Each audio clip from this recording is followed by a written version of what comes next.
팍스로비드의 단점 중에 하나가요, 약끼리 부딪히는 게 많습니다. 대표적인 게 고지혈증 약을 먹게 되면 팍스로비드의 약물 농도가 올라가면서 팍스로비드 부작용이 좀 더 올라갈 수가 있는 그런 부분이 있는데, 대부분 팍스로비드 투여군들 자체가 이 기저질환이 있다 보니까 기저질환이 있는 분들이 먹는 약이 팍스로비드하고 상호작용을 하는 경우가 많이 있습니다. 그래서 이런 것들에 대해서 팍스로비드를 처방받을 때는 내가 어떤 질병이 있는지, 그래서 내가 뭐 고지혈증 약을 먹고 있어요, 당뇨병 약을 먹고 있어요, 또는 아스피린을 드시고 있어요, 이런 얘기들을 전부 다 해주셔야지 처방하는 의사 선생님들이 그거에 대해서 참고를 하고서 약을 처방해 드릴 수 있을 것 같습니다.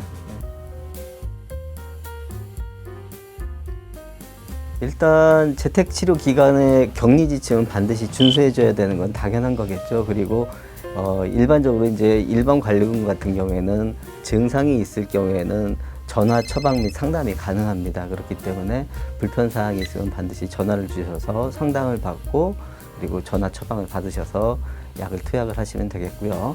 집중치료군 같은 경우에는 중증화율이 높은 그런 그룹이기 때문에 혹시 발열이 있다든지 좀 숨이 찬 것 같다 이런 느낌이 들면은 반드시 해당하는 재택치료 의료기관이 있습니다. 그쪽에 연락을 주셔서 이런 문제점에 대해서 상의를 하시고 입원이 가능하다면 입원을 하는 쪽으로 하시는 게 좋겠습니다.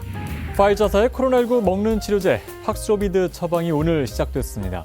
원래 팍스로비드는 처음에 우리나라로 수입됐을 때 65세 이상 그리고 기저질환이 있는 경우에는 50세 이상으로 투여군이 있었는데, 이것이 이제 대폭 확대됩니다. 그래서 나이로 보면은 60세 이상, 그리고 기저질환이 있는 경우에는 50세 이상에서 40세 이상까지 대폭 확대돼서 많은 사람들이 혜택을 볼 수 있게 됐습니다. 이 팍스로비드는 그 분홍색 약 두 알하고 하얀색 약 한 알로 구성되어 있습니다. 이 분홍색 약은 바이러스가 증식되는 것을 억제시켜주는 약이고요. 이 하얀색 약은 분홍색 약이 체내에 오래 머물면서 효과적으로 작용을 할 수 있도록 도와주는 보조제라고 생각을 하시면 됩니다. 그래서 이 팍스로비드 분홍색 약 두 알하고 하얀색 약 하나를 갖다가 동시에 복용을 하시면 됩니다. 그리고 12시간 있다가 또 복용을 하시는 거예요. 이걸 5일 정도 지속하시는 거예요. 한번 드시기 시작했을 때는 꾸준히 계속 복용할 것을 권하고 있습니다. 팍스로비드 같은 경우에는 증상이 발생하고 3일 이내에 복용했을 때 더 효과가 좋고요. 이 3일 이내에 약을 복용을 하게 되면은 중증화율을 낮춰주는 걸로 되어 있어요. 그래서 입원율이나 사망률이 89%까지 더 떨어진다고 되어 있고, 이러한 효과는 오미크론에도 역시 동일하게 작용한다고 알려져 있습니다. 부작용이 가장 흔한 것이 이제 입맛이 미각 변화라고 하는데, 약간 좀 입맛이 좀 쓴 것 같아요. 그리고 그거 말고도 이제 설사나 아니면 약간 속이 울렁거립니다. 그리고 경미하게 혈압이 약간 올라갈 수 있다고 되어 있는데, 대체적으로 이런 부작용들은 좀 경미한 부작용이라서 약을 끊게 되면은 바로 소실된다고 알려져 있습니다.